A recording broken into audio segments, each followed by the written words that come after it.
لما مش بنزل فيديوهات المشاهدات بتقل، فعشان كده هيبقى اي فيديو هيبقى ليه كذا جزء، عشان لغاية لما اقدر ارفع القناة تاني ان المشاهدات قلت. لما تيجي ترسم حاول تستخدم الفرشة المقاس المظبوط. يعني هنا كنت بستخدم فرشة صغيرة، فاخدت وقت كبير في ان انا افرش اللوحة.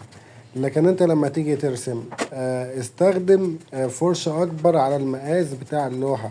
يعني انا هنا عايزة اللوحة دي كلها عايزة دهنها اسود، فاستخدمت فرشة صغيرة فاخدت وقت كبير. لكن لو استخدمت فرشة بمقاس مظبوط هخلص بسرعة في وقت اقل.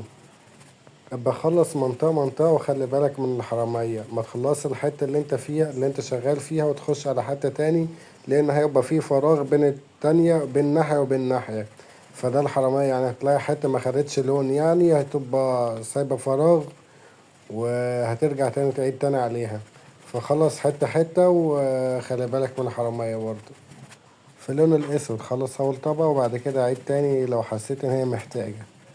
ما تعيدش، هتفضل تعيد وانت شغال في لسه اول وش. خلي اول وش ينشف، وبعد كده شوف لو هي محتاجة اديها وش تاني، لان اوقات هيبقى في فرق في اللون، تحس ان في محتاجة حتة تاني محتاجة لون، فتحس ان هي محتاجة فتعيد تاني عليها وهي مش محتاجة.